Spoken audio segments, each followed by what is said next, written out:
There's a man named Tim Campbell. He fought to make Denver's streets safe to cross.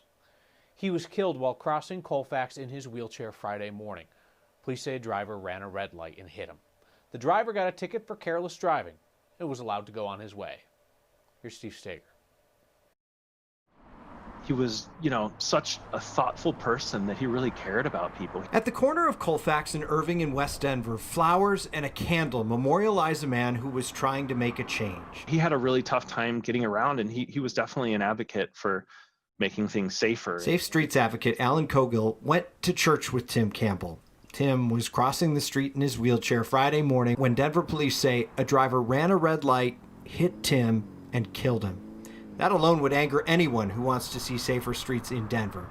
But it's what happened next that frustrates them even more. DPD says the driver was cited for careless driving, resulting in death, then released from the scene. The current system is not going far enough to discourage human beings from running over other human beings by either being careless or reckless. Last year, lawmakers stiffened the potential penalties for that careless driving charge. Anyone convicted could have their license suspended for a year and have to pay restitution. But it's still a misdemeanor with minimal, if any, jail time associated with it. When you're driving a 1,000-pound car and not paying attention to what's ahead of you, whether it's a red light or a little kid that happens to accidentally run into the street, that is a conscious choice. We can punish people for behaving in unsafe ways on Colfax Avenue, but really we'd like to redesign the street so people are behaving more safely in the first place. Jill Locantori with the Denver Streets Partnership says the focus should be more on pushing the city to make planned improvements to Colfax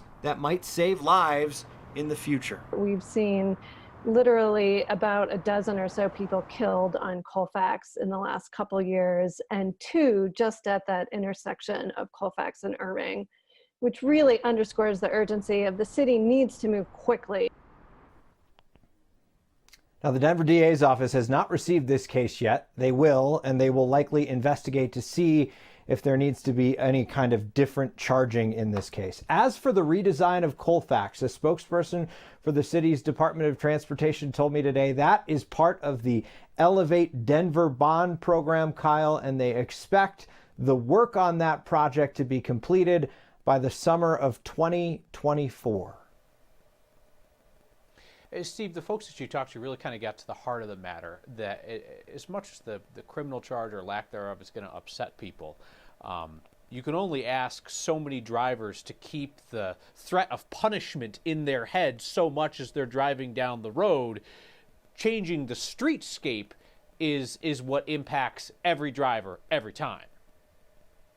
Yeah, there's really a question of whether or not enforcement is very effective in these situations. I'll tell you, when I was out there today, I watched DPD officers on motorcycles pulling people over nonstop in that area of Colfax. It was like an organized patrol there. But the advocates are really pushing for this change to city streets. If you make them more narrow, it actually might encourage people to slow down along those corridors, which then, at least if there is a crash, it makes the likelihood of the victim surviving a lot higher. We've talked about those percentages before. Slower the vehicle, greater the chance that somebody survives. All right, Steve, thank you very much.